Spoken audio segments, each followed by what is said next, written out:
Multi-talented, multitasking, multi-everything people out there. Take it away. Find your glory, write your story, fearless feet will carry you. Time you own it, take your moment, be a fire burning through. Hustling from night until morning, grinding it out, it won't be long. Feel your power, it's your hour, you inspire, you are strong. Enjoy your Zoa. Oh, no applause? You're all fired. Now that you've reached the stage in your life where quality television is important, Nubian TV is a black network that speaks to your lifestyle. Nubian TV is the world's first digital network devoted to the upscale and political lifestyles of black people. Nubian TV's programming includes politics, travel, fashion, food, automotive, arts and culture, civil rights, music, and more. Watch now on Amazon Fire TV, Roku, or watch globally at nubiantv.net. Nubian TV, it's what you want to watch.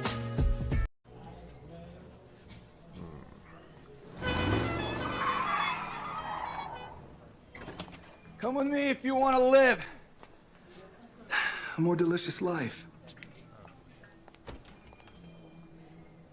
Oh, maybe we should get in the van.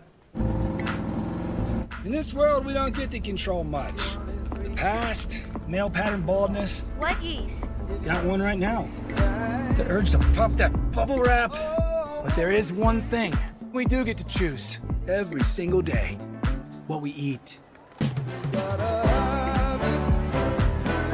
Welcome to the Sonic Department of Research and Deliciousness. We have everything you want, didn't know you wanted, and some things you didn't know were possible. Because we believe if you're not having fun, you're not living free. So come on, let's live a little. Hey, good morning, America.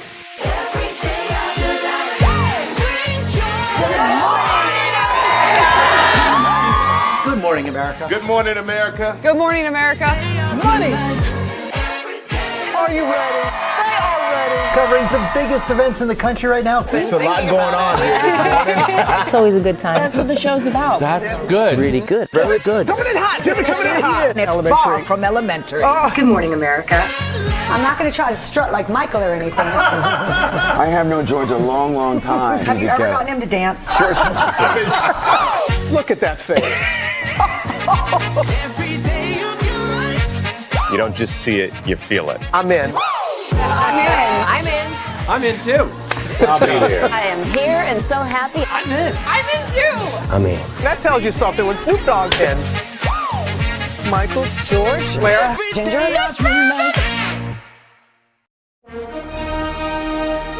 Prepare for a journey beyond imagination,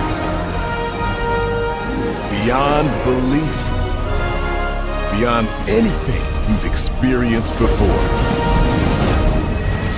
Universal Epic Universe, a new theme park where you'll step through extraordinary portals to 5 immersive worlds. Prepare for a cosmic voyage of discovery, an isle of fire-breathing excitement, a shadowy world of monsters and mystery, new wonders in the wizarding world, and a new way to play. Plus the splendor of a magnificent resort hotel overlooking the park. It's all new excitement at Universal Orlando Resort. A week's worth of vacation thrills with 4 amazing theme parks, a variety of spectacular themed hotels, and incredible dining and entertainment. It's all at Universal Orlando Resort, where you'll find new adventures every day. Explore the astonishing worlds of Universal Epic Universe at Universal Orlando Resort.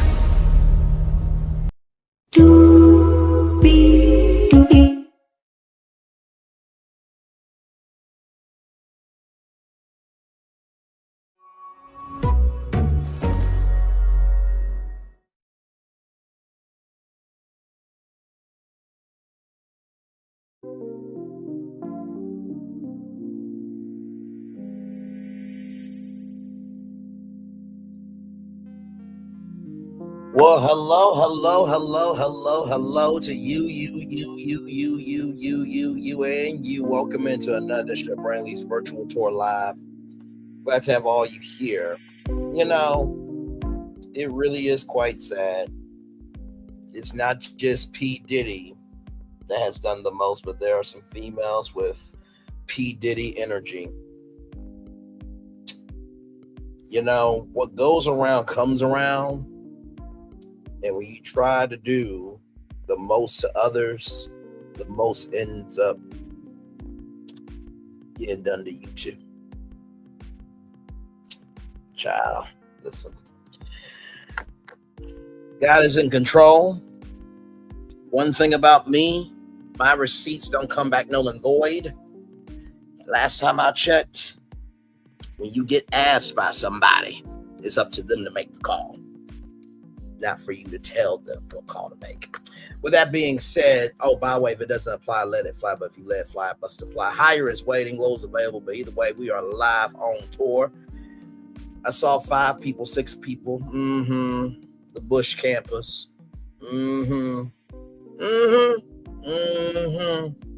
Let's do this here. Higher is waiting, low is available. But either way, we are live on tour. Let me take down this iconic intro here. You see the virtual tour background. Yes, you do. You hear that virtual tour music. Yes, you do. And then there is me right here. Hey, everybody. Welcome in. Glad to have you here, child.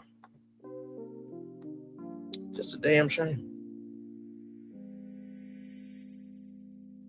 Just a damn shame. Child, let's talk about it. From NBCnews.com. Cassie Ventura testifies about violence and freak-offs in Sean Diddy Combs trial. Where the sex trafficking trial stands. Cassie Ventura, Sean Diddy Combs' ex-girlfriend, took the stand as the government's star witness. She detailed explicit events that she said would happen in the freak-offs that Combs requested her to participate in. Combs faces 5 criminal counts, 1 count of racketeering conspiracy, 2 counts of sex trafficking by force, fraud, or coercion, and 2 counts of transportation to engage in prostitution. Combs has ferociously denied the allegations against him. The prosecution and defense delivered their opening statements yesterday. Prosecutors alleged that Combs used his fame and power to run a criminal enterprise that facilitated his freak-offs, drug-filled G's involving paid ex-workers. The defense admitted that Combs was jealous and occasionally violent, but insisted that all the alleged victims participated willingly in his sex life. The jury was shown security video showing Combs assaulting Ventura at a Los Angeles hotel in 2016. Ventura was asked in court how many other times Combs had thrown her like that. Too many to count. She said she will continue to testify Wednesday. This live briefing may include graphic descriptions of sexual violence. For more resources on sexual assault, call the National Sexual Assault Telephone Hotline. Okay? So yes, indeed there. Hey, Linnell Stiller, welcome in, my friend. Glad to have you here. Here we go, y'all. So, of course, I'm starting from the top and then going all the way down. Court adjourns for the day. Cassie returns to stand tomorrow. Court has adjourned for the day. Judge Ernst Surian said Cassie Ventura will return to the stand tomorrow. Surian advised the jury not to talk to anyone about the case and turn off their news notifications. Here we go here. Cassie describes being kicked and dragged during 2016 hotel incident. When asked if she ever left one of Combs' alleged freak-offs, Cassie Ventura said yes in Century City, alluding to the 2016 incident at a Los Angeles hotel, in which security video footage showed the rapper assaulting her. I chose to leave, Ventura said. I got out and Sean followed me into the hallway and grabbed me, shoved me to the ground, kicked me, and dragged me back to the room and took my stuff. And a setback for Combs' legal team, Judge Miriam, had said in April that video first broadcast by CNN was admissible as evidence. After the jury was shown the video, Ventura was asked how many other times Combs had thrown her out like that. To me, an account. Now, if I'm not mistaken, I think the defense said that this was artificial intelligence, AI, that this was doctored somehow. Diddy made up.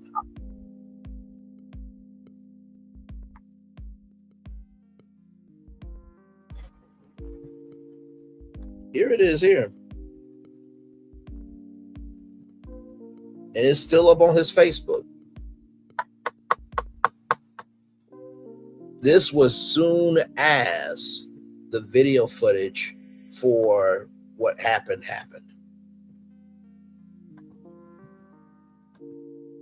Here it is here.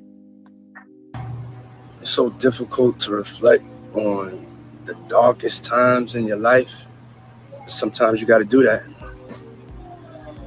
I was fucked up. I mean, I hit rock bottom, but I made no excuses. My behavior on that video is inexcusable. I take full responsibility for my actions in that video.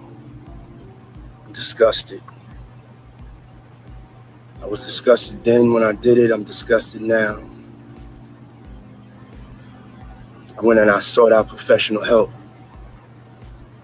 I had to go into therapy, going to rehab. Had to ask God for his mercy and grace.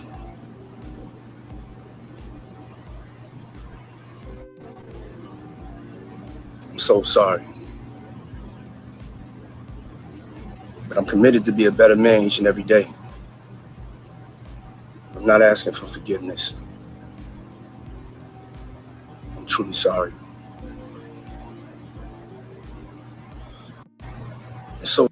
So,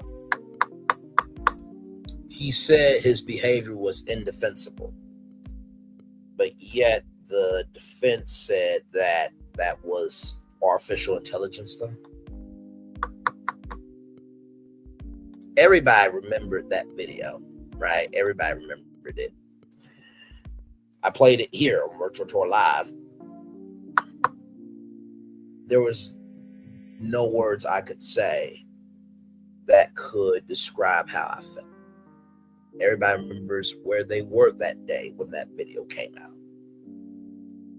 So, Cassie said it was Combs' fancy to direct freak-offs. Cassie Ventura detailed explicit events that she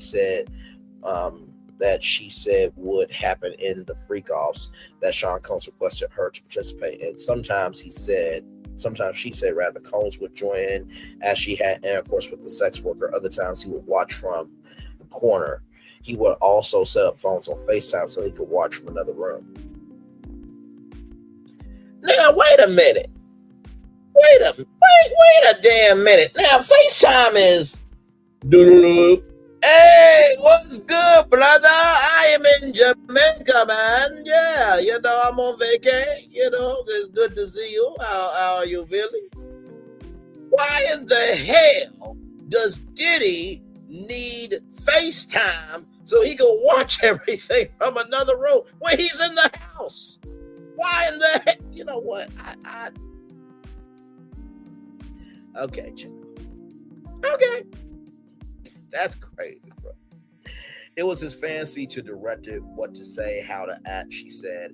I did that to speed the process along so I could get it done. I wanted it to be over and get to the other room where we could spend time alone. Ventura said Combs began recording some of the freak-offs in the first year. I didn't want to do it, she said. I would watch them with Sean afterwards while we were having intercourse. If I saw them on my devices, I would delete them. I felt disgusted. Cassie said she took drugs to disassociate. Cassie Ventura testified that she used grass, ketamine, and mushrooms, whatever was the drug of choice at that point to get through the freak-offs. I couldn't imagine myself doing any of that without having some sort of buffer. Ventura told the court. Ventura has testified at length about having intercourse with ex-workers while her then-boyfriend Combs watched, even when she became ill. She said Combs told her to keep going. I would actually vomit, she said. When I got sick during a freak-off, he would encourage me to get up and continue on with it. Cassie says she questioned the the legality of soliciting ex-workers online. Cassie Ventura said she questioned legality of soliciting ex-workers online when Combs would ask to see the escort to check if they were a cop. This prompted an objection from the defense attorneys. Judge Samarian told the jury to disregard Ventura's comment about concerning legality. Ventura said that she would contact ex-workers online at Combs' request and tell them that it was his fancy to watch her having intercourse with another man, she said in court. Now, if everybody remembers the case, right, that Cassie filed against Diddy's companies, right? Because it wasn't against Diddy, it was against Diddy's companies. And those companies made the decision to pay Cassie. That was said in the lawsuit about how Cassie would go online and find ex-workers. And in the first day of the trial, they talked about how Diddy was engaged in transportation of goods, right? So sex, trafficking is one of the charges here, just to give a little context there. Let's see here. Sex workers were paid $1,500 to $6,000, she said. Cassie says she was directed to find ex-workers online. Cassie Ventura says she used several websites to find ex-workers across the country and always under Combs' direction. Craigslist and now the defunct Backpage of the escort service. Cowboys for Angels were among the sites Ventura testified that she used, but any found how I had to have Combs okay. She said, I showed pictures to Sean, see if he was interested. If he wasn't interested, I would tell them no and ask for someone else. She said Sean had to approve. Okay. Trigger warning for everybody here on this part. Cassie says she was expected to participate in freak-offs during her period. Cassie Ventura told the court that she was expected to participate in freak-offs during her period against her will at Combs' request, resulting in blood getting on furniture. Ventura also said Combs had an escort relieve on her during an encounter because it was a turn-on for him. So basically, released yellow Gatorade in Cassie's mouth. Yeah. Combs also participated. She said, I just felt humiliated. It was disgusting. It was too much. She said, I've choked. I didn't want to be doing that. I was in a position I couldn't easily get out of. Ventura was asked why she didn't say no. I was squeamish immediately behind the moment. She said, that's about it. You don't have a lot of control at that moment. Baby oil used in freak-offs at Combs' request. Cassie says baby oil was used in freak-offs at Sean Combs' request. According to Cassie Ventura, who said everyone involved with her report all over their bodies, Sean wanted it heated, and he wanted it to be glistening, so we applied every 5 minutes. Every 5 minutes? Every 5 minutes? Hang on, let me see something.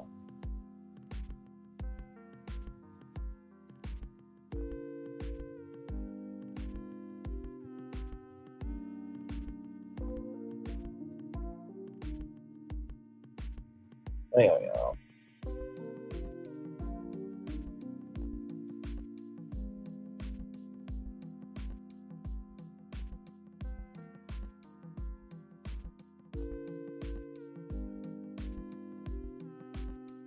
Sorry, y'all. Okay. So, how many seconds are in 5 minutes? 5 minutes is equivalent to 300 seconds. So 300 seconds, right? So in 300 seconds, he want y'all to reapply it on. Okay. I don't think Sean should testify. Because if he testifies and things don't add up, it's over for him.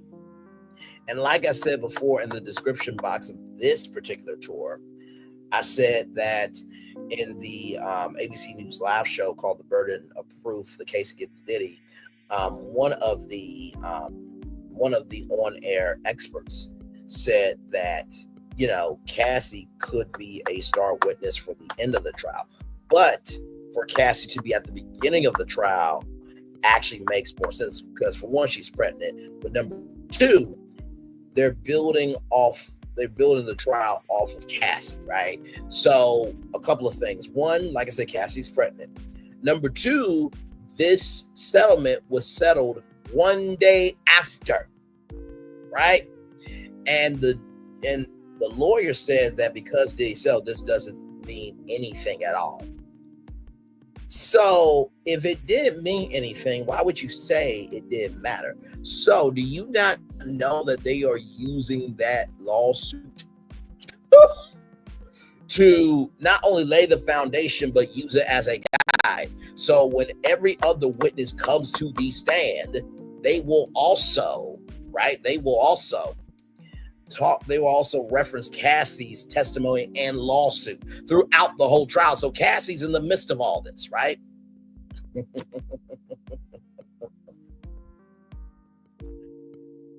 Oh my Lord, this is chat. I can't.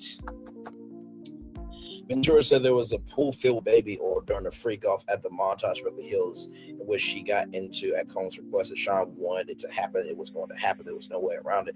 We used 10 bottles of baby oil, regular size. What? Hang on.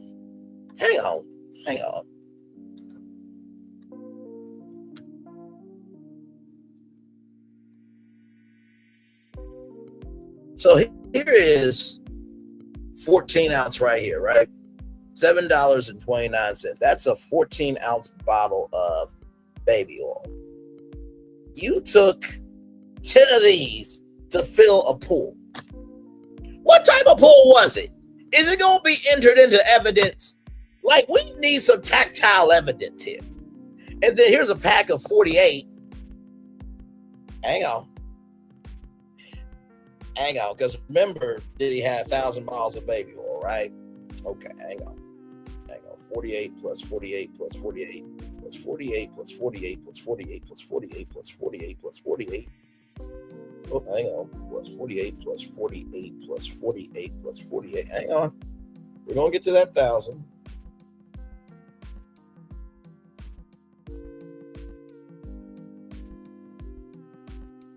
So basically, $347.66. So that means he would have to have bought 1, 2, 3, 4, 5, 6, 7, 8, 9, 10, 11, 12, 13, 14, 15, 16, 17, 18, 19, 20, 21. He would have had to buy 21 packs of these to have 1,000 bottles of baby oil.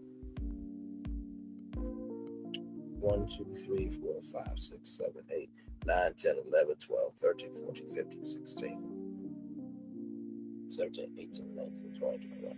Okay, so let's do that price times 21.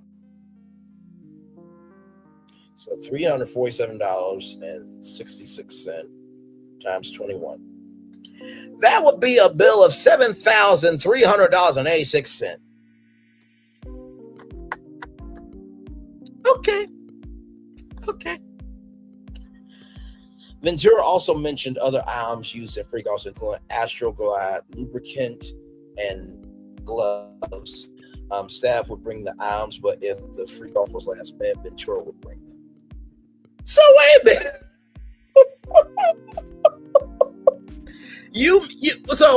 Okay. Now I know this is gonna be wrong for what I'm about to say, right? But you mean to tell me, as Brother Love, you couldn't go with Astroglide and make a brand partnership? Hey, everybody, I'm Brother Love, and I just want everybody to be in love in the best way possible. So for all my brothers and sisters in love, I want you to get Astroglide. You couldn't do that shit? Oh, my God. This is crazy. This is legitimately crazy. And the fact of, and y'all, the reason why I'm going off about this, right, is because I truly do not, hang on, y'all. Hang on one second. Shit.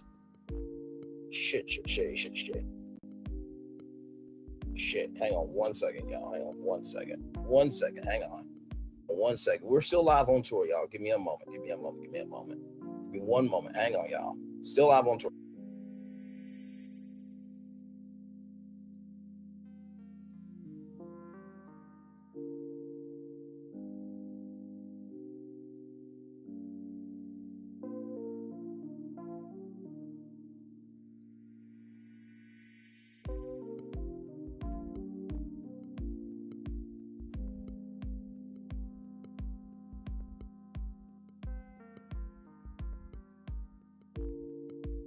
Hey, y'all. Sorry about that.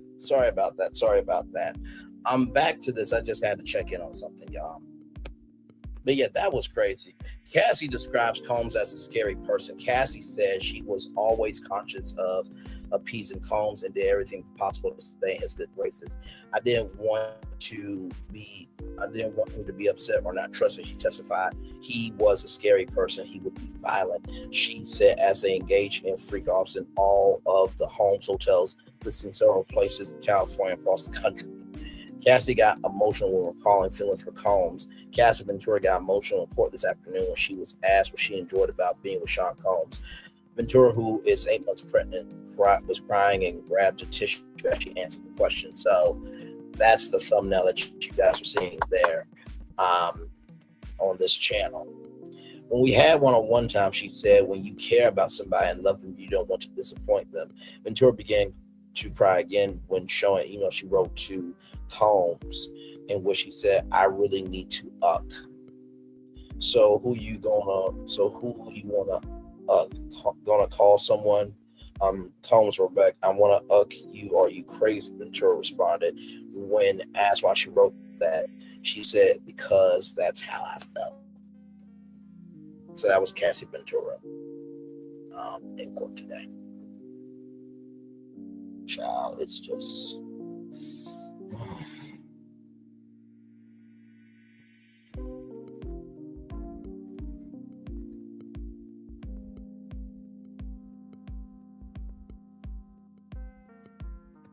just crazy. All right, y'all.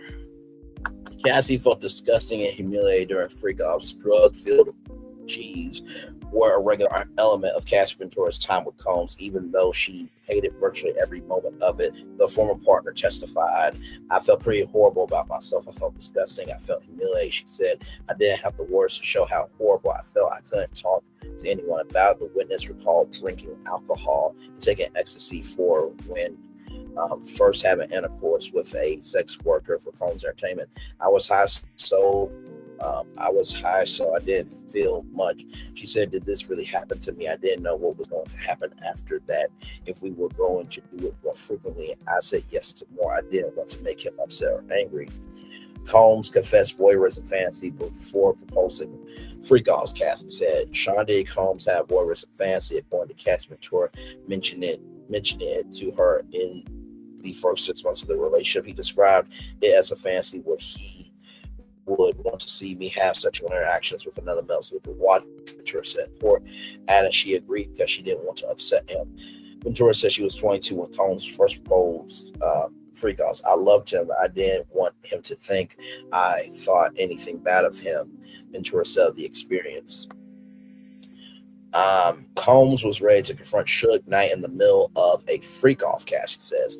Combs and Cassie Ventura were engaged in one of their freak-off sessions when the rapper was told that longtime rival Suge Knight was at a nearby diner, prompting him to get dressed for a confrontation. She said, we were having a freak-off with one of his homes in L.A., and he said Suge was at Mel's diner. We packed up and drove there. Ventura testified, I was screaming and crying, please don't do anything stupid. I didn't know what they were going to do.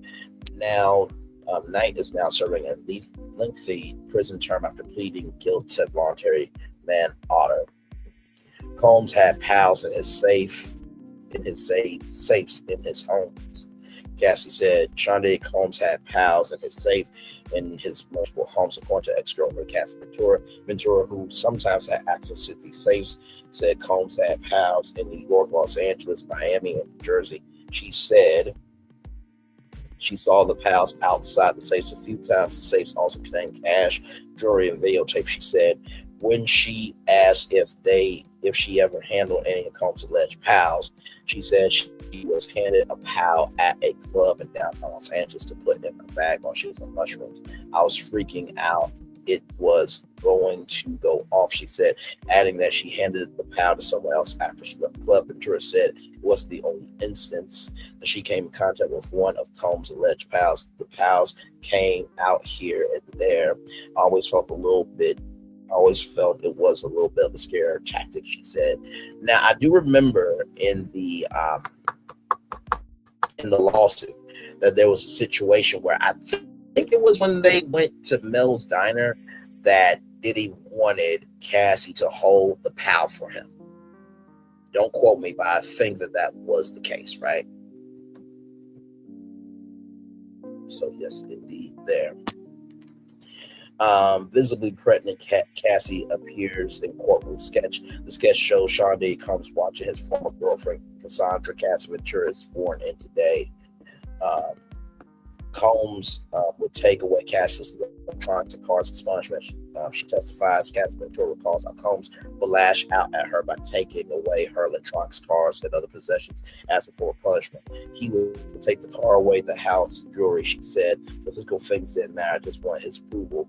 The former romantic partner said Combs would dispatch his staffer for these takebacks. Staff would take them, she recalled. If I was there, it would be a staff member for security.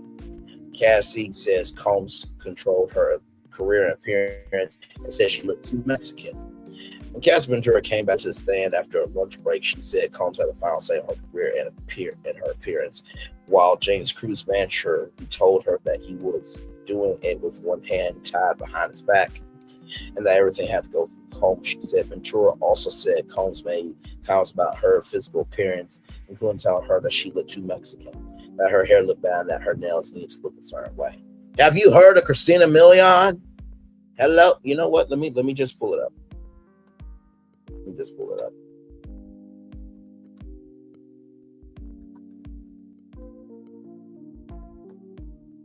Because there was an iconic scene here.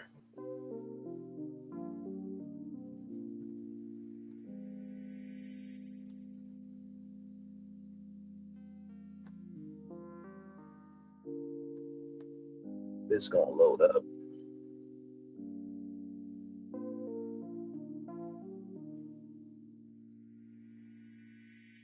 Because what that tells me is that he really just did not, he didn't want anybody to have their own identity. He wanted them to have his identity, right? Be in the image of what he wanted, not for them to have their own individuality. So here is the film.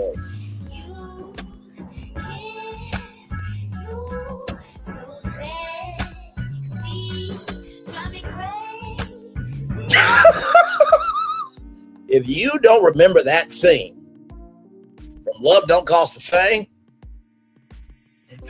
hell to the low, okay? Listen.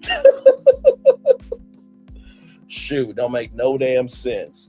My appearance was very important to him. It was pretty immediate, she said in court. Some days he would want me to be really sexy. Other days, like the tomboy, he was just very involved in it. Ventura added that he preferred her nails to be white, and during freak-offs they had to be white or a French tip. Combs will also make comments about her working out, keeping in shape, and talk to her about breast implants. She said, I had to look a certain way during freak-offs. Ventura said, definitely my self-worth took a hit during the entirety of the relationship. Court is back in session. The defendant's former partner, Cassie Ventura, returned to the witness stand following the court's lunch break. Ventura donned a caramel-colored overcoat, which she did not have before lunch, on top of her brown dress. Cassie appeared emotional, describing freak-offs in testimony. Cassie Ventura went into court today wearing a long-sleeve brown dress that went down to her ankles. Her pregnant belly was very obvious to onlookers. She remained soft-spoken and composed throughout the majority of her testimony, though there were times she needed to take steady breaths while answering questions. This this was most obvious when she was describing what Freakoff's were to the courtroom.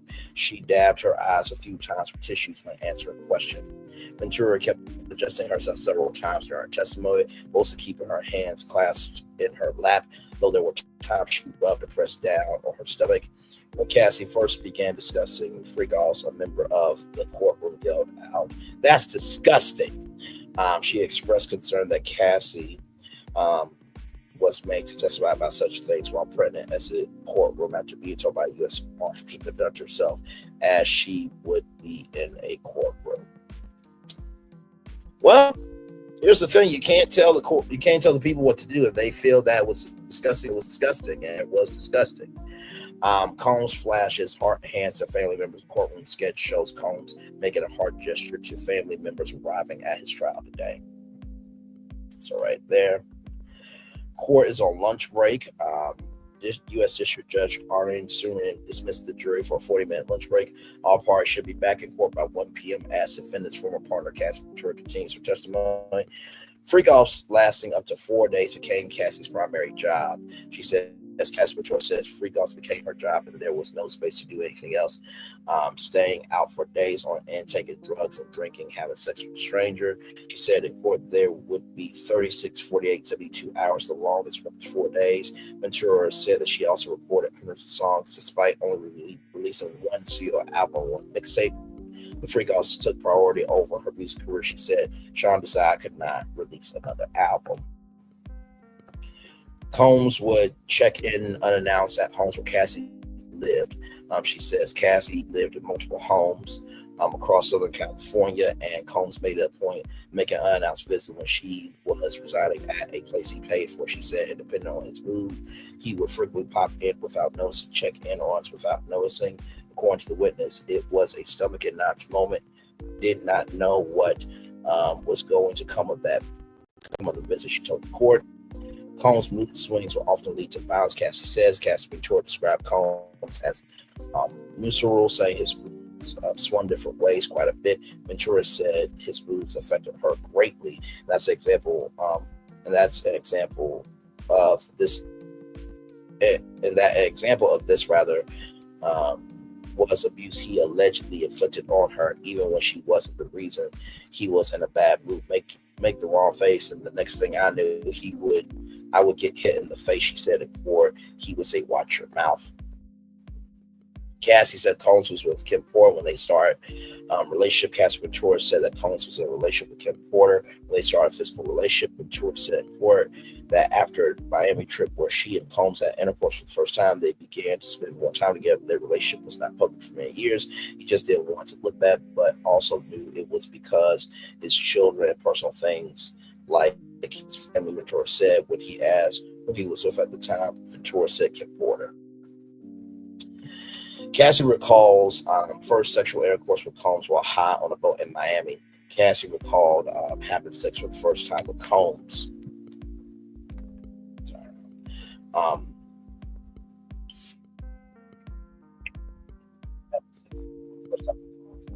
She said she was high, drinking wine and started to take drugs. Blue Dolphin ecstasy pill. The witness said Sean gave it to me. I had never taken it before. I was just out of it laughing, didn't know what it was until a little bit later. Cassie also recalled how the drugs gave her a euphoric feeling as you are just really high, sensitive to touch at all your senses. Cassie discusses Combs kissing her on her 21st birthday and how he taught her about fellatio. Trigger warning for everybody. Cassie Ventura discussed Combs allegedly kissing her on her 21st birthday in a bathroom at the VMAs. A bathroom? When was this? Okay, it doesn't say the year, but did they have gender neutral restrooms at the time? Because that's the main question I have. But hey, let's roll on. Cassie Ventura discussed Combs allegedly kissing her on her 21st birthday in a bathroom at the VMAs. I was confused. I was a new artist that did know the lay of the land and things like that. She said, in court, I wasn't used to an executive or anyone being that forward that way with me in a more the friend's way, a sexual way, a romantic way. I remember running out and back to my hotel and telling someone about it. Ventura said she did not want to kiss Combs on that day. There is a 17-year age gap between her and Combs. She said after the incident, Ventura said she went to see him a handful of times at the 47 Hotel in Manhattan, where they discussed her music career, started to develop a comfortable relationship with each other. During those meetings, he introduced her to the idea of fellatio. She said, teaching her how to perform it and giving it to her. When asked if she reciprocated, Cassie said no. He made me feel crazy for not reciprocating. At the time, I did not understand that kind of relationship. I was in a relationship with someone else. She said, I was just so young and did not have the vocabulary for some of the things we talked about. I was just trying to understand it, just completely inexperienced at that point. Cassie describes me and Combs signing with Bad Boy. As a 19-year-old aspiring artist, signing a deal with Combs' Bad Boy record seemed like a huge early career break. Cassie said he was a larger-than-life musician, fan of music, didn't know too much about him personally. She told jurors, when I signed my contract, I was 19. It was a 10-album deal, released an album later that year in 2006 in August. She said it was the only album she released with Bad Boy. Cassie feared what Diddy would do if she said no to freak-offs. Cassie Ventura said she was 22 when Combs first introduced freak-offs to her, adding it made her nervous, but that she loved him and wanted to make him happy. At some point, I felt that I didn't have much of a choice. I didn't know what no could turn into, she said in court. Ventura said Combs controlled a lot in her life at the time, including her career, sex, and everything. I didn't know if he would be upset enough to be violent or not want to be with me at all, she said, adding that she also feared she would be blackmailed with videos and pictures of her encounters with escorts. Cassie describes how Combs asked her to participate in freak-offs. The government witness described herself as a confused 22-year-old when Combs first asked her to have sex with another man as he watched.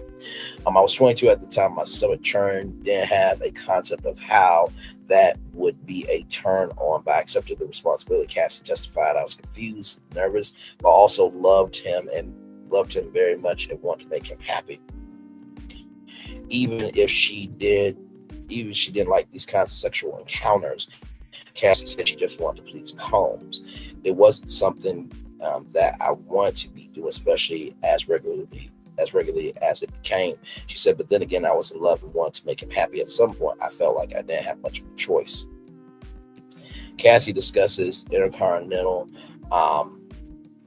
Hotel incident. Minutes into taking the stand this morning, Cassie Ventura was asked to identify a still image of the hallway where she was being by Combs. Video of the incident circulated last year. That's me and Sean Intercontinental Century City. Ventura said in court, we were having an encounter. We call it a freak-off. Ventura was asked to describe what a freak-off was, which she said was a sexual encounter proposed by Combs a year into their relationship, in which she would perform for him with a third party, usually an escort, and he would direct us in what we were doing, she said. Ventura said Combs was in charge of our escorts for the freak-offs at first, but eventually became her top job. So Judge ruled Ventura's husband can't be in the courtroom when she takes the stand. Before Cassie Ventura took the stand, Judge Aaron Sumerian ruled that her husband, Alex Fine, can be in the courtroom when she takes the stand as a witness, but will have to leave in the event a 2018 rape that she accuses Combs of comes up. Defense attorneys asked that Fine not be in the courtroom during Ventura's testimony because he could be called as a witness himself. The prosecution said she should have a support system, including her husband. In the courtroom, a judge decided on compromise. So there is Alex Fine, her husband.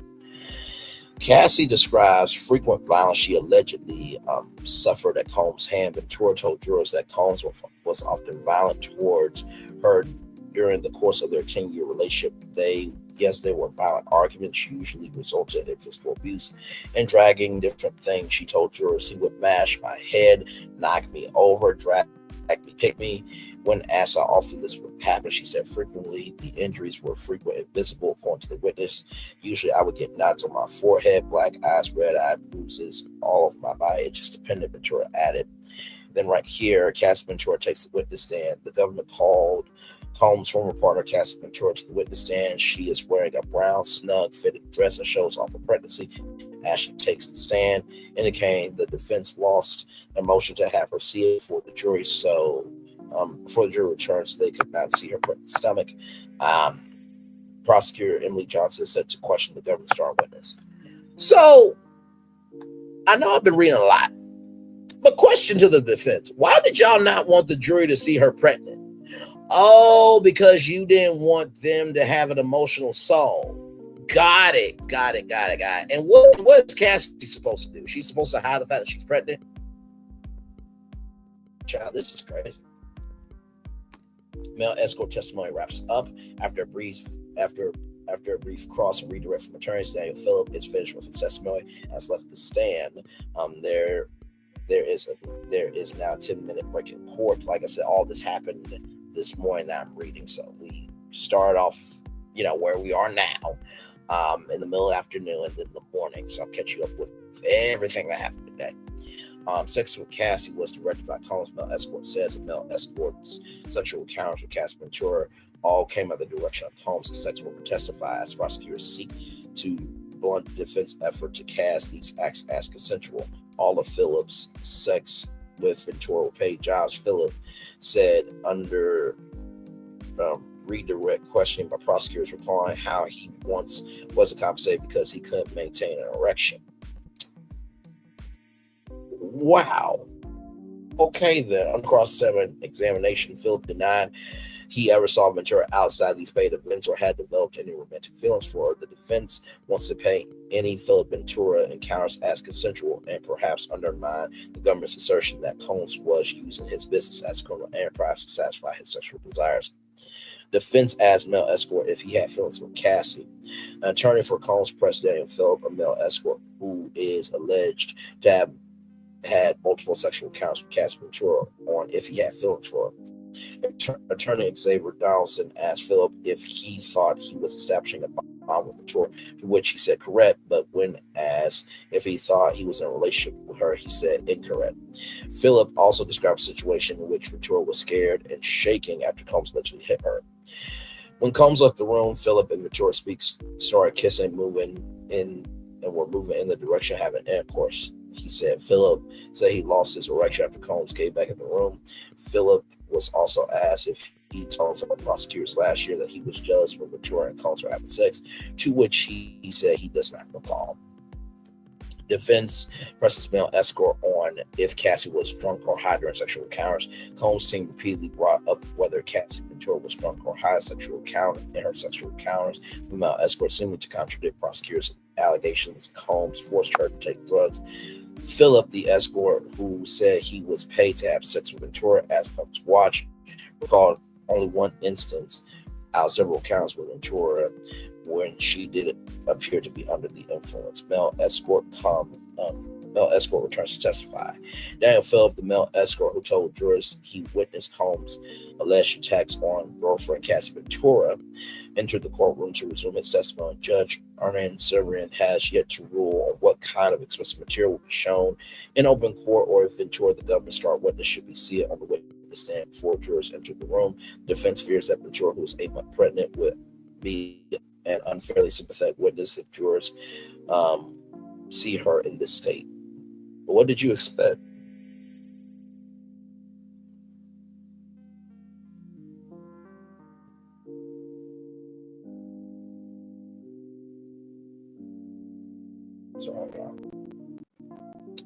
All right, debate over Cassie allegedly assaulted security guard, her drug use. Defense attorney Anna Efeso brought up an alleged instance in which Cassie Ventura assaulted a security guard and said the defense would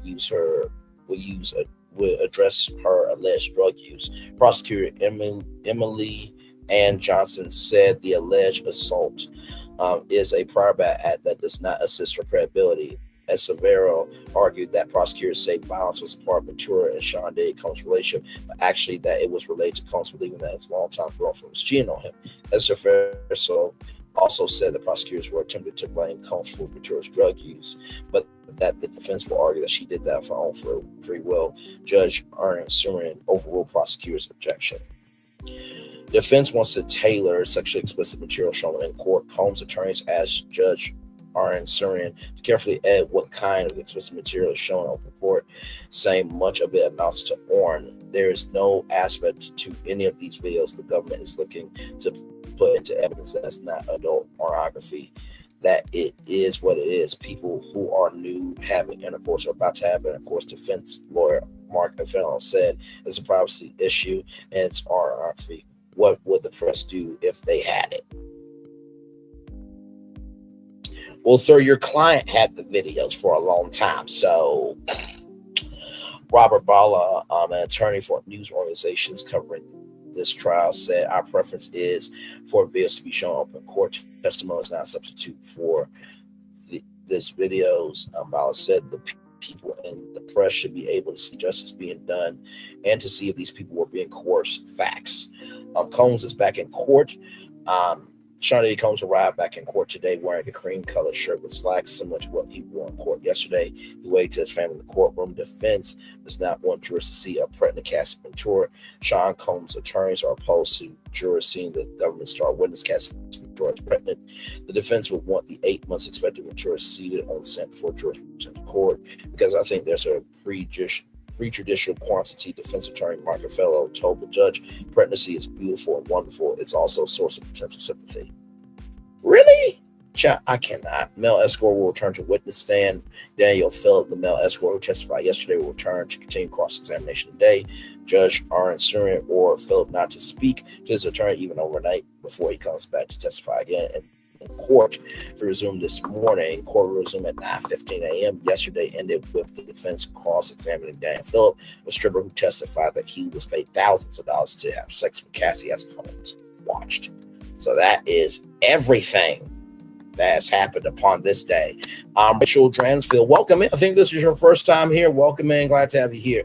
He is a straight-up predator with predatory behavior. It has been documented through social media, grooming, abuse, physical abuse. He is a sadist. He got enjoyment over controlling and or hurting others. Absolutely. Without question. I want to show y'all this dumbass attorney real quick, because this dumb fuck right here, Mark Fellow. I want y'all to see this, okay? I just want y'all to see this clip, okay? Now, he said this in a TMZ documentary, okay? I just want you guys to hear that, okay?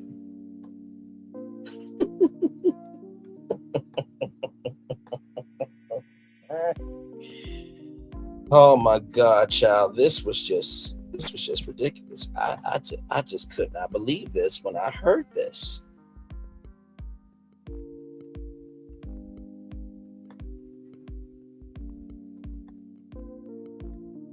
Let me pull it up. And I want y'all to hear this verbatim. We don't make anything up with this channel, just to exist, okay? So here is Mark and Felio, okay? So remember when, Costco got involved somehow in this? Costco said that Diddy didn't get this baby oil from us, okay? Diddy's lawyer offered a potential explanation of why the feds found a large stock of baby oil at the rapper's homes, namely by folk at Costco, but the folks at Costco begged to differ. A spokesperson for Costco tells TMZ none of the company's U.S. locations carry baby oil, even though Diddy's attorney Mark Fellow told us the rapper will buy it bulk at the member-only warehouse retailer. Now, I don't get why Costco doesn't sell baby oil, especially when you have a lot of parents, but that's what they said, right? I want you to pay attention to what this dumb fuck said. Now, I'm calling him a dumb fuck for a reason, okay? Because I have never heard of an attorney say what he said, okay? So as this is loaded, child, this is just, I just,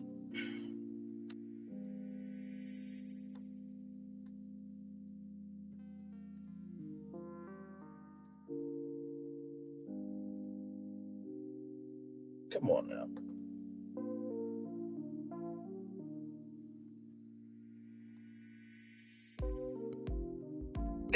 This is the type of indictment you would expect from someone in the mafia. I don't know that I could keep him off the stand. He is very eager to tell his story. This is the type of indictment you would. Okay, there we go. Now, see, you see how technology works, ladies and gentlemen. Now it wants to play. Okay, here we go. Let me rewind it back. Okay, here we go.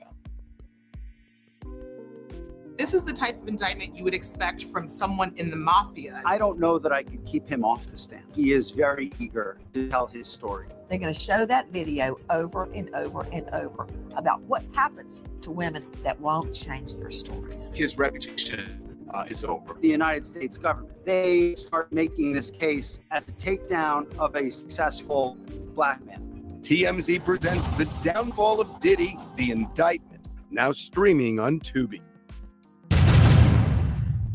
They call them freak-offs. But, you know, back when I was a kid in the late 70s, they were called threesomes. If these are genuinely I want you to watch this. How do you explain 1,000 bottles of baby oil? I don't know where the number 1,000 came. The U.S. Attorney said it. I can't imagine it's thousands. I mean, you know, and I'm not really sure what the baby oil has to do with anything. They're essentially saying it's a lubricant for an orgy. I guess. I don't know what you need 1,000. One bottle of baby oil goes a long way. I don't know. Did y'all hear that? One more time. What? This came out of the attorney's mouth. I can't. One more time. U.S. Attorney said it. I can't imagine it's thousands. I mean, you know, and I'm not really sure what baby oil has to do with anything. They're essentially saying it's a lubricant for an orgy. I guess. I don't know what you need 1,000. One bottle of baby oil goes a long way. One more time. Just... You know, and I'm not really sure what the baby oil has to do with anything. They're essentially saying it's a lubricant for an orgy. I guess. I don't know what you need 1,000. One bottle of baby oil goes a long way. I don't know. When have you ever heard an attorney say that one bottle of baby oil goes a long way? What the hell? Bruh. No. I'm sorry. No.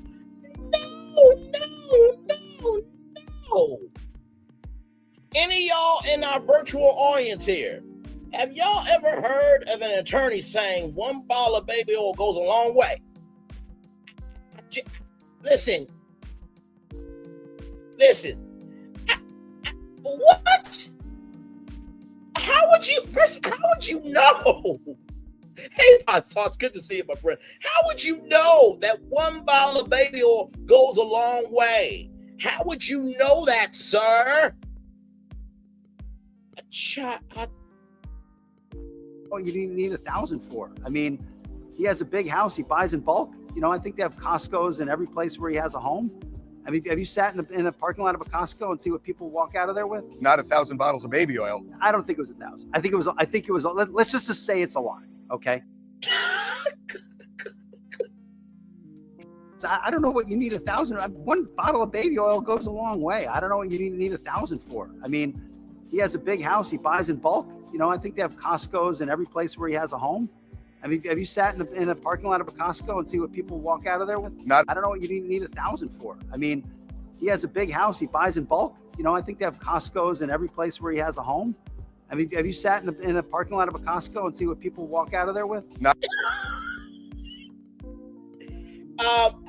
Hi. Yes, I am a member of Costco.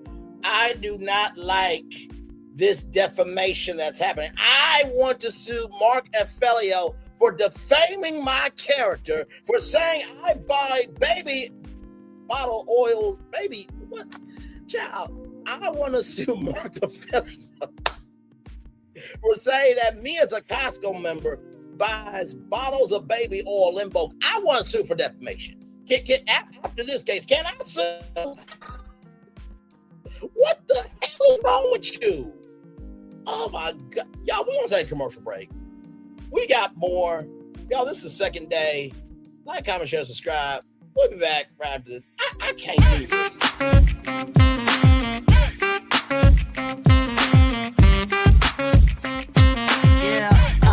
Yeah, we hustle working, let me play.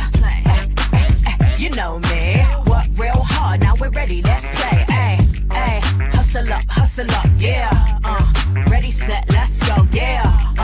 Hustle up, yeah. Ready, set, let's go. Turn it up, turn it up, turn it up, turn it up a little louder. Now get low, come on, yeah, drop it to the floor. Turn it up, turn it up, turn it up, turn it up a little louder. Now get low, come on, yeah, drop it to the floor. Turn it up, turn it up, turn it up, turn it up a little louder. Now get low, come on, yeah, drop it to the floor. Turn it up, turn it up, turn it up, turn it up a little louder. Now get low, come on, yeah, drop it to the floor. Turn it up, turn it up, turn it up, turn it up a little louder.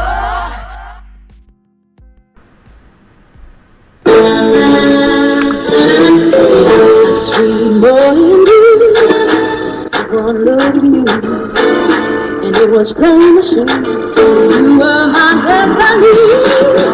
God, you were found. I come from nothing. Our son is your son. Welcome to the celebration.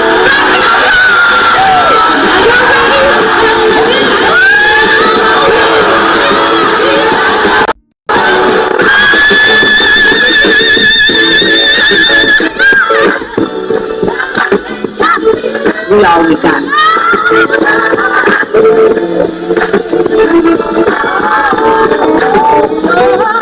I'll do that.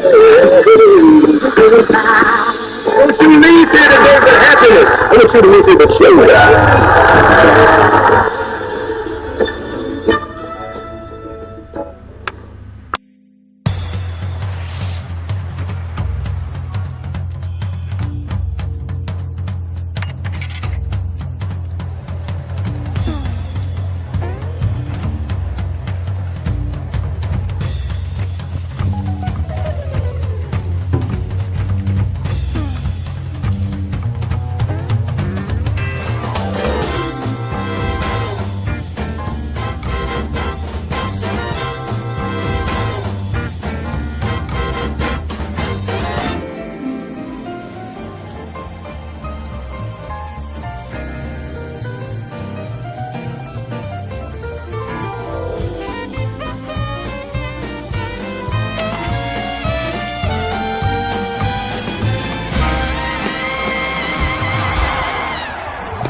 I'm loving it.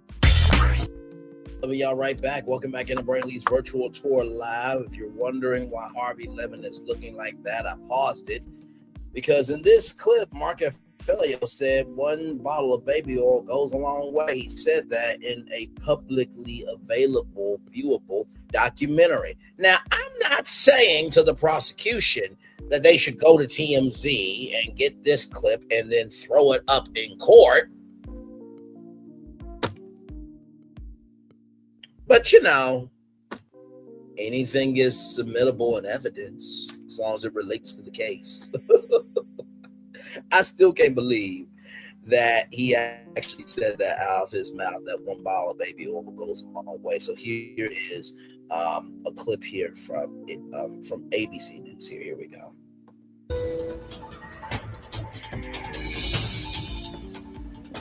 And we have breaking news. Cassie Ventura is now on the stand in the Sean Diddy Combs sex trafficking trial. Among other things, the singer is expected to address the 2016 video of Combs attacking her in a hotel when she was his girlfriend. Combs has pleaded not guilty. His attorneys argue the video is evidence of jealousy, not sex trafficking. And now for this first-time jurors are hearing what Cassie has to say about that and other aspects of their 10-year relationship. Let's bring in ABC's Rena Roy at the courthouse and Eva Pilgrim, anchor of ABC News Live's new daily show, Burden of Proof, the case against Diddy, for more. Rena, what's the latest from court? Well, Diane, prosecutors have wasted no time getting right into the alleged abuse that Cassie Ventura says she endured for years. Ventura telling jurors, quote, "He would bash my head, knock me over, drag me, kick me, stomp me in the head when I was down." She also got into the nature of those so-called freak-offs, saying that they involved hiring an escort and they performed under the direction of Combs, saying that they happened so frequently it eventually became a job for her to set them up. Ventura said she did not feel she had much of a choice but to participate, that she feared that Combs would retaliate or potentially blackmail her if she did not. And she's had at times to she's taken deep breaths, pausing her testimony, Combs appearing to be listening pretty passively with his hands in his lap at the defense table there. Now, remember, this is the first time that they are seeing each other face to face since 2018. You can imagine that emotions are very high in the courtroom right now. And this is expected to be a very lengthy testimony. Prosecutors bracing the courtroom for what's to come as she continues to testify, including videos of these alleged freak-offs. Diane? And Eva, Cassie's expected to face a lot of questions. It's expected to be a long questioning from both the prosecution and the defense. What are you watching for both sides, given how critical her testimony is for this case? Well, I think we're going to learn a lot about the nature of Cassie's relationship with Diddy. Some of those details we've seen in prior lawsuits, but to hear her on the stand actually giving those details, reliving those moments herself. Also, you have to remember, she's very pregnant right now. So I'm going to be curious to see how long she makes it on the stand, how she's emotionally able to weather all of these questions. And what's going to be interesting to watch is, you know, the defense from the very start in their opening statement said that she chose to be there. So I'm going to be curious to see how she responds to questions about, was this her choice or did she feel like she had to do all of these things? And I know they promised to take breaks in order to accommodate her throughout the course of this questioning. And I want to bring in our legal analyst, former trial attorney Terry Austin, for more, because Terry, what Cassie's describing here, right? How this whole thing started. She wanted to make her boyfriend happy, then talking about his violence against her. She says at some point blackmail materials came into play. How damning is this for the defense, and how do you expect them to counter this? I think what the defense is going to say is that this wasn't blackmail. This was not coercion. This was consensual. We know that Cassie started out with Sean Combs as an early person, with someone who is trying to get her career started, and he was going to help her. That's what the defense is going to say, that she was starting out and wanted someone to support her. They did their first record deal together. That's something I think the defense is going to focus on. And had it not been for Sean Combs, she wouldn't be where she is right now. The prosecution obviously is saying he was in control. It may have started out as a consensual. It may have started out with her being excited about seeing him, but ultimately he took control of that relationship. He took control of her career. This is their key witness, and she's on that stand trying to explain all of the charges that the prosecution wants to hit home with that jury. And Eva, your new ABC News Live daily show, The Burden of Proof, The Case Against Diddy, airs nightly at 5:30 Eastern. What can we expect tonight? I think it's the color in the courtroom. You know, there's no cameras, there's no audio, so we can't see and hear for ourselves if you're not sitting in the courtroom. But we here at ABC have eyes and ears inside that courtroom. So it's the testimony, how the person delivered those statements, the reaction in the courtroom. You know, Cassie's husband is going to be in that courtroom listening to her talk about all those things today. How does he respond to it? How does Diddy respond to it? And it's the first time Diddy and Cassie have seen each other in several years. Like 18 years, I believe, is the last time they saw each other, right? So that's going to be really interesting to watch. Since 2018. Since 2018, sorry, yes, excuse me. 2018 was the last time they saw each other. So, you know, all of those things, what is there tension? The jury, what's the jury's response? They're going to be playing video in court today.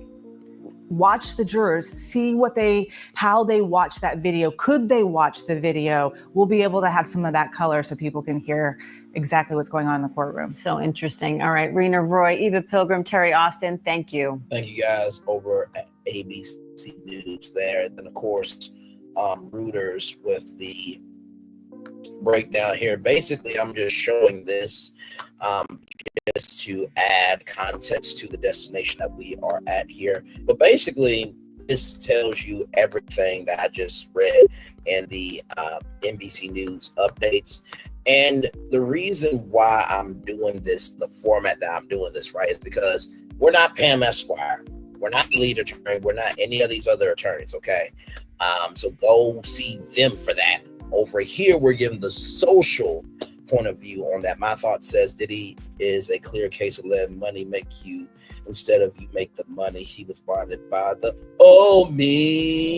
mean green almighty dollar. Yes, indeed, in my opinion. No, I agree for sure. So with that being said, I'm gonna turn off my camera now because we done a whole show for over an hour. Yes, we have.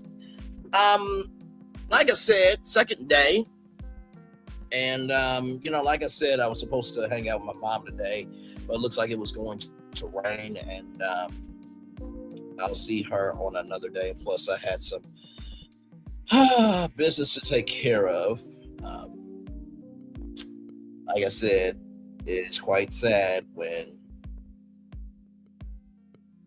you have to do the most to others because the most for you that could be of good is not happening to you because of your behavior. But that's neither here nor there, child. Like I said, this is going to be the O.J. Simpson trial of this generation, without question. And like I said, because there are no cameras, there's no audio to have, color to this, right? Now, of course, who's to say that they are not, filming, right, audio and then saving it, right? So then after the trial is over, which they said the trial's going to be over maybe, July 4th, they're saying allegedly, then all the audio could come out, right? Because at that point, the trial is over with. So yeah, we'll see. But this is far from over. And like I said, I think it was a really smart idea to make Cassie the first witness and then build the case around her. You know what I mean? So yes, indeed. This is just, this is just crazy, child. Because from what you guys heard, there's no way that Diddy could get out of this. Ain't no way. If he got out of this, the revolt that would happen in the culture would be beyond what could be said. Sincerely, I think it really could be beyond what he said, or what could be said, rather. Sorry. But yeah, child, this is just crazy. This is absolutely just crazy. So what are y'all thinking in the live chat there? Let me know what you're thinking and how you're feeling and how you're moving. My Lord Jesus.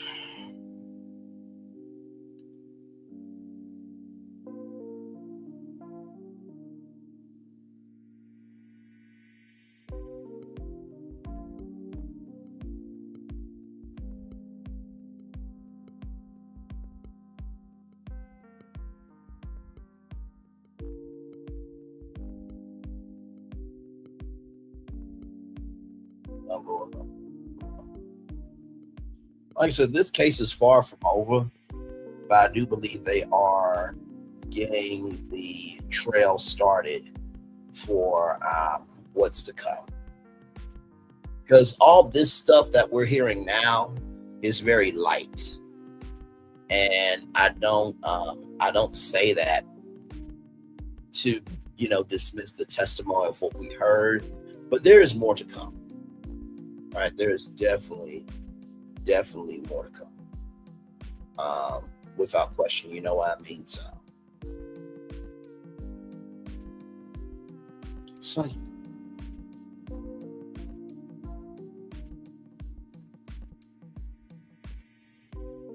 yes, indeed. So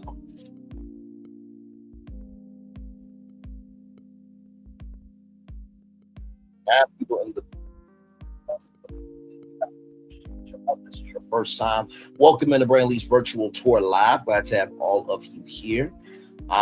This is where conversation gets its soul. We talk about anything and everything that's happening in the culture. And of course, Diddy is the hot destination right now that everyone is traveling to. He may walk Braylon money talk bull-ish walks. Is the same I've heard old people saying. Now I know what it means. Yeah. No, I feel you. I mean, if he does walk, this does not mean at all that people are going to embrace it, because like I said, over 400 lawsuits, people are feeling the way that they are feeling about him. Like, this is this is an energy that is going beyond what could ever be said. You know what I mean? So I don't know about this one, y'all. It seems like the evidence is beginning to mount up for Diddy, and it seems like that coming down the line, he is about to live a new life. You know what I mean? So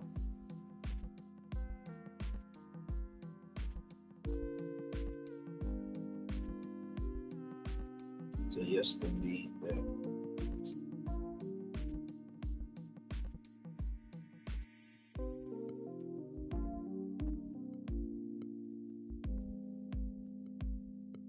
Either way it goes, he will never be the same. Oh, never. Like, his daughters, right, walked out of the courtroom the first day, right, when the testimony of him was being talked about, right.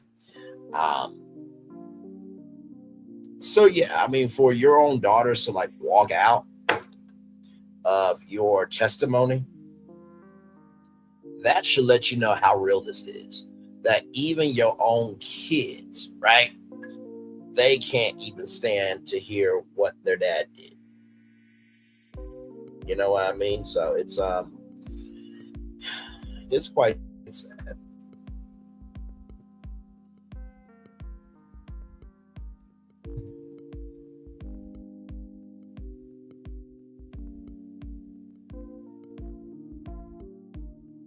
It's quite sad. Hey, 3 people welcome in. Glad to have you here. We are just chilling out. We caught you up with everything going on with Diddy at this point. So there was a escort.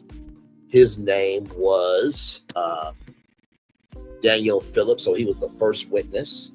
And then Cassie Ventura testified today. She will be testifying again tomorrow. I think they'll be back at I think court will be back in session at 9:15 a.m. tomorrow morning. So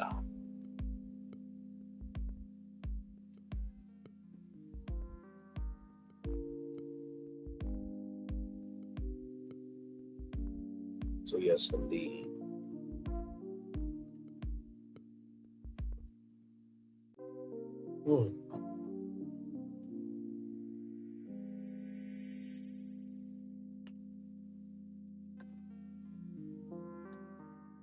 They will never see their dad the same again. He took away their superhero. He's a disgrace. No, I'm with you. I am absolutely with you. I think that there's no way that this family, I don't think there's no way that this family could go through this trial and not walk away feeling some kind of way. You know what I mean? There's no way to me that could happen, right? I mean, like I said, the daughters of Diddy had to walk out of hearing how their dad was moving. So, you know, for that to happen, that goes to show that there's still a sense of, you know, humanness, right?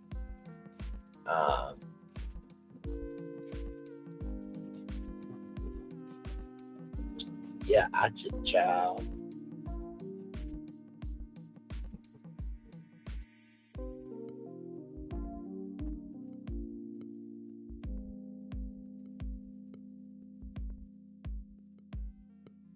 Yeah, this trial's definitely going to change a lot of things.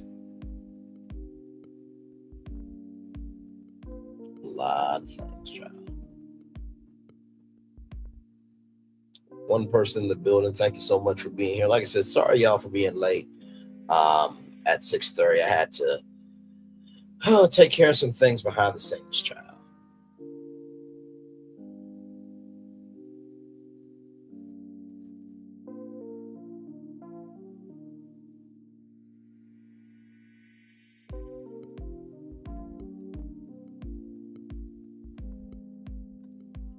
He had daddy status. Anyone can be a father just because they're a man. Daddy is a powerful space. Diddy has met Miss Karma. Yeah, I agree. I definitely agree. It has started to make me wonder, like, if you are a friend of Diddy's, how are you dealing with this, behind the scenes, right? Because that would be my biggest thing. It's like, first of all, you don't know if you're going to be a witness, right? Number two,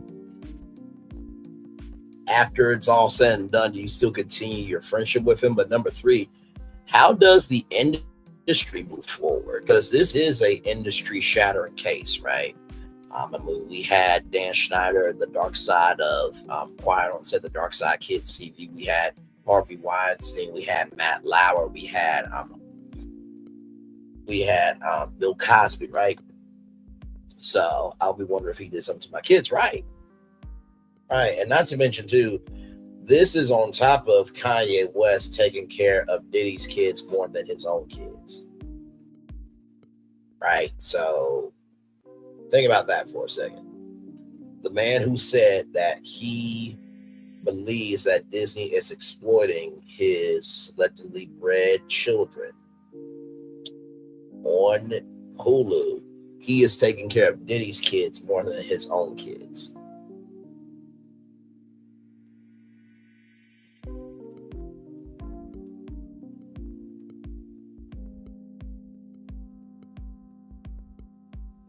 Which is crazy.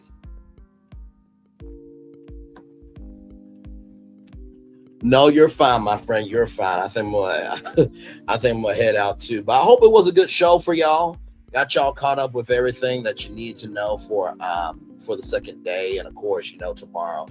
Of course, as you guys know, tomorrow Cassie will be back on the stand. Tomorrow, I'll be back as well. So it looks like what we're going to have to do is we're going to have to do our regular show and then an update show, right? So, because it seems like it's going to be something new every single day. So, it seems to me that it made you fall out the bushes.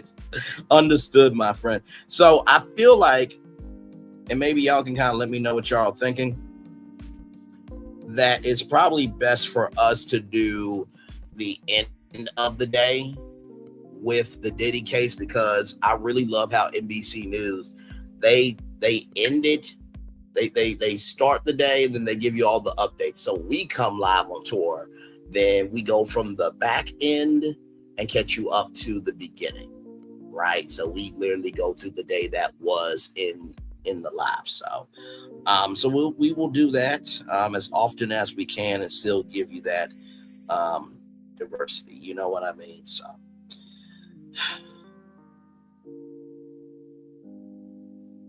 yes, indeed. So with that being said, let me get y'all the Daily Motivator, and then we'll head on out of here.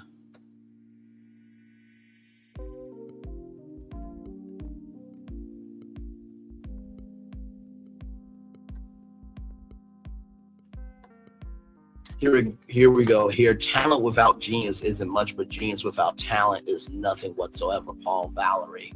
Very well said. It's time for the Day Motivator for Tuesday, May 13th, 2025. Having it done. Is there a task you must do but don't want to do? The optimum time for getting to work is for getting to work on it is right away. You're eager to move on to other activities that are more desirable. Transform that eagerness into motivation for completing the unpleasant activity. The longer you delay, the longer you'll be burned by your obligation to do what you prefer not to do. Your best option is to eliminate that burn as soon as possible. Having it done with is much better than having to get it done. Go ahead and arrive at that point quickly. Free yourself to focus all your time and attention on activities you prefer. With discipline and diligence, you can earn that freedom. Take the opportunity and jump right into the work you'd rather not do. Soon you will have left it far behind. Ralph Wilson. You know, I appreciate this daily motivator because, you know, I really am at such a peace in my life that truly I have come to recognize that, and I said this to a friend of mine today, a lot of people would like to write what they think about you, but yet they don't recognize you're the author. They want to write anything and everything about you, but yet they forget that you're the author. They want to write anything and everything about you, but yet they forget that you're the author. So the first thing I'll tell you about having it done is making sure you having it done in terms of knowing who you are for yourself. Because when you know who you are for yourself, you ain't got to prove that to anybody. There's a song that says everybody plays the fool sometimes, no exceptions to the rule. I think some people let themselves to be the fool because they can't be anything else of importance. That's the first thing I'll tell you. The second thing I'll tell you about having it done, right, is free yourself to focus all your time and attention on activities you prefer. You know, I've said this many times before. If you want to look at somebody who is a broken individual, look at how they're moving in their brokenness. And if you want to know how a person is a healed person, look at how they're moving as a healed person. I've come to recognize broken people destroy, healed people build. Broken people destroy, healed people build. Broken people destroy, healed people build. And finally, so many people in life really love the fantasy of being on top of the hill, but yet they don't have the work ethic to get to the top of the hill. So they feel that if I destroy you, I get to the top. But here's the gag though. You cannot run someone else's race. You cannot run someone else's race. You cannot run someone else's race. Do you know why? Because that 5K that they're running, that was their 5K. They have done the endurance and strengthening and conditioning for that race mentally. They have the lung capacity for it. They know what to drink. They know what to eat. And you're just like, you know what? I can't stand them. I'm going to beat them. But that 5K wasn't created for you. And then you fall flat on your ass on the asphalt. So what I will say to you is this.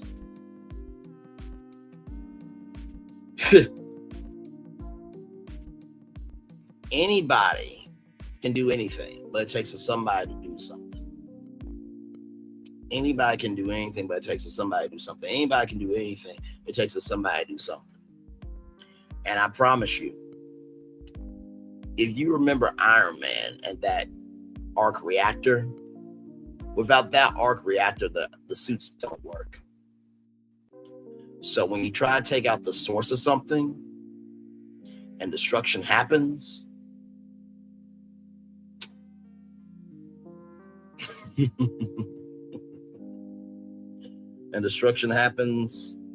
just remember how bad you wanted that core that kept everything stable gone. And when you're seeing destruction, Don't cry about it. Take responsibility for what the fuck you did. With that being said, everybody, it's time for the best outro on YouTube. And by the way, if it doesn't apply, let it fly. But if you let it fly, it must apply. And with that being said, everybody, it's time for the best outro on YouTube. Know what you do and do what you know. Never say one more special, because you are always born a blessed and trust. You may not be where you want to be, but by the end of it, you'll be where you need to be. Do what you've been chosen to do. Why is one thing to call yourself? It's nothing to be chosen. One love, much love, all love. I have spent time with you. You have spent time with me. And hopefully by spending time together, we'll also be great together. Always remember, we're doing radio, television, YouTube, living your best life, or just recognizing that truly, what's that quote? The fire inside me is burning brighter than the fire around me, as the fireworks are going off behind us here. Make sure the replay is not just right for you watching, not just right for this too, but for you want to experience it again. I love you. I value, I embrace you all. Always remember, receive love, God, give it, receive love, God, give it, receive love, God, give it. Wherever obstacles you have overcome, wherever success you have achieved upon this particular day, I'm extremely proud of you, but no one else is proud of you. Be proud of your damn self. And finally, y'all, listen. I said what I said on my community wall, and I meant every word of it. When you are trying to do the most to just win the Super Bowl, when you do a play that's against the rules, it doesn't just bring the team down, it also brings you down.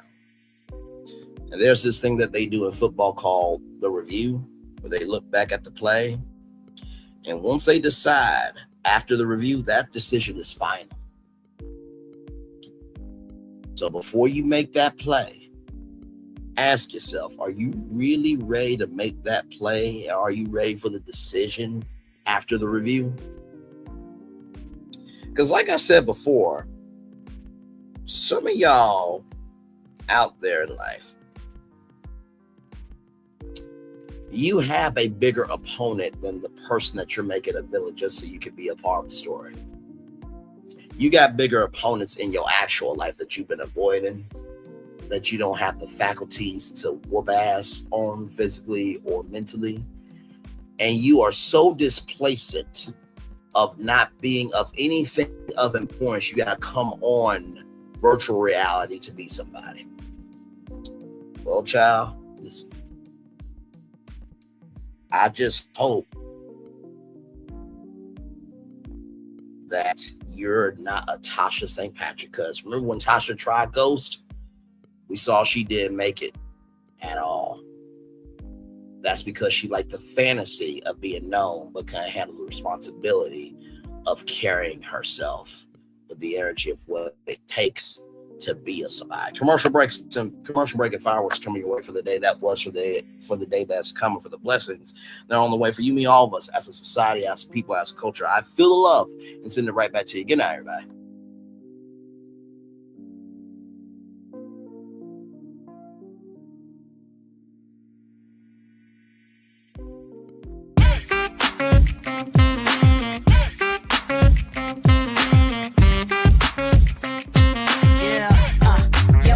All day. Yeah, we're working, let me play. You know me, work real hard, now we're ready, let's play. Hey, hustle up, yeah. Ready, set, let's go, yeah. Hustle up, yeah. Ready, set, let's go. Turn it up, turn it up, turn it up, turn it up a little louder. Now get low, come on, yeah, drop it to the floor. Turn it up, turn it up. Turn it up a little louder. Now get low, come on, yeah, drop it to the floor. Turn it up, turn it up, turn it up a little louder. Now get low, come on, yeah, drop it to the floor. Turn it up, turn it up, turn it up a little louder. Now get low, come on, drop it to the floor. Drop it to the floor. Turn it up, turn it up, turn it up a little louder.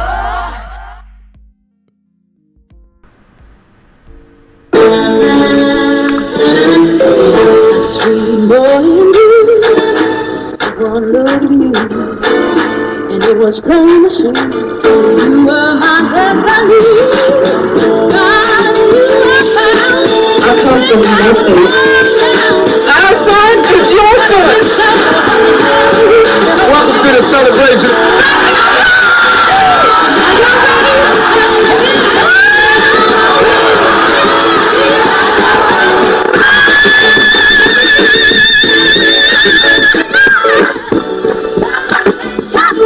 We all we got.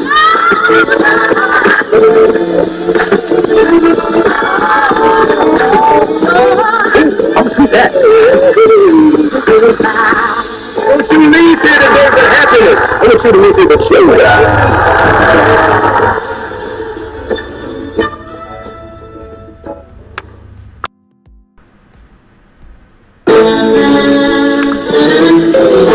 Sweet morning dew, one look at you, and it was plain to see you were my destiny. God, you were found. I come from nothing. Our son is your son. Welcome to the celebration.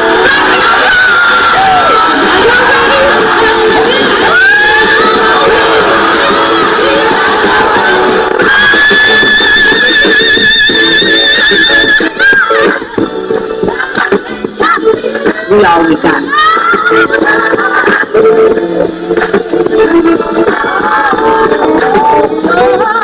I'll see that. Don't you leave here today with happiness. I want you to leave here with joy.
There's really no secret about our approach.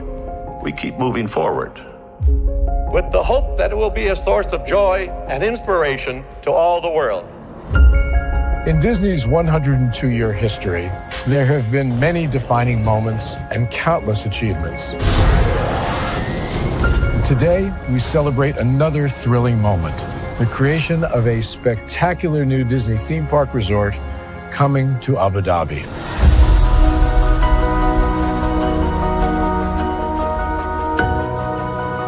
Abu Dhabi is a place where heritage meets innovation, a place where we preserve our past while designing the future.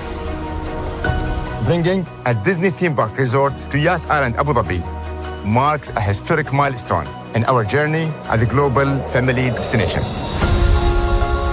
The 7th Disney theme park resort destination represents a new frontier in theme park ambitions.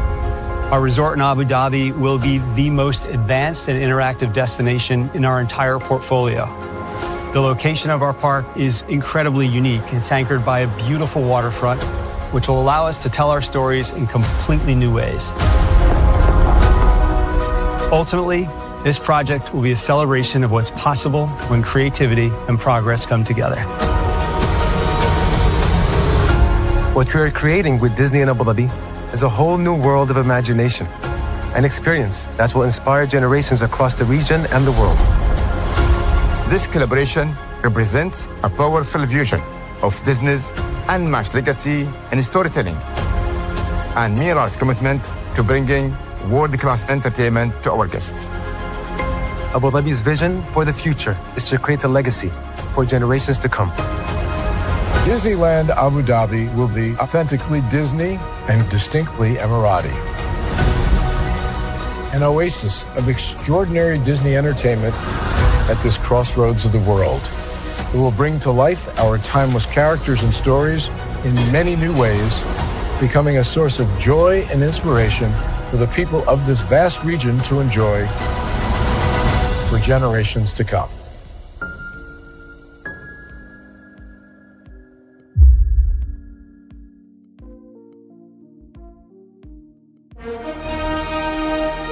Prepare for a journey beyond imagination, beyond belief, beyond anything you've experienced before. I thought I should tell you they've been talking about you. Yeah, they've been talking about you. They've been talking about the fact that they've done everything they could to stop you and everything they could to block you, but you still win. They've been talking about the fact that they have undermined your success and they have tried to sabotage your seasons, but you keep winning. They've been talking about the fact that even though they don't like each other, they get together to try to kill you, but you keep winning. They've been talking about the fact that you were voted least likely to succeed, but like cream, you keep rising to the top. They've been talking about how they tried to burn your world down, but like the phoenix, you rose from the ashes. They've been talking about you. And you know what they say? Oh, she's just lucky. He's just lucky. But no, you ain't lucky. You're anointed. You got something on you. You got favor on you. You got power on you. You were born to win. Now they can call it luck, but it's grace. They can call it luck, but it's favor. But whatever they call it, it doesn't matter, because you know what God calls you? Do you know what God calls you? A winner. I thought I should tell you they've been talking about you. Yeah, they've been talking about you. They've been talking about the fact that they've done everything they could to stop you and everything they could to block you, but you still win. They've been talking about the fact that they have undermined your success and they have tried to sabotage your seasons, but you keep winning. They've been talking about the fact that even though they don't like each other, they get together to try to kill you, but you keep winning. They've been talking about the fact that you were voted least likely to succeed, but like cream, you keep rising to the top. They've been talking about how they tried to burn your world down, but like the phoenix, you rose from the ashes. They've been talking about you. And you know what they say? Oh, she's just lucky. He's just lucky. But no, you ain't lucky. You're anointed.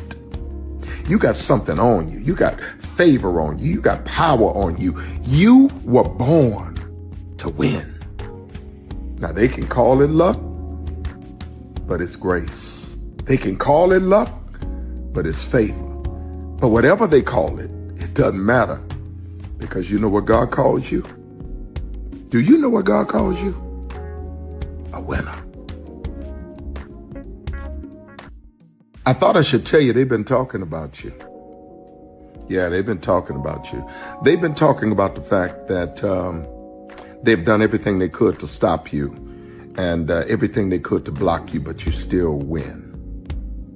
They've been talking about the fact that they have undermined your success and they have tried to sabotage your seasons, but you keep winning. They've been talking about the fact that even though they don't like each other, they get together to try to kill you, but you keep winning. They've been talking about the fact that you were voted least likely to succeed, but like cream, you keep rising to the top.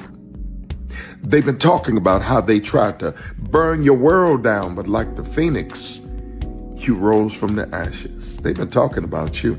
And you know what they say? Oh, she's just lucky. He's just lucky. But no, you ain't lucky. You're anointed. You got something on you. You got favor on you. You got power on you. You were born to win. Now they can call it luck, but it's grace. They can call it luck, but it's favor. But whatever they call it, it doesn't matter, because you know what God calls you? Do you know what God calls you? A winner.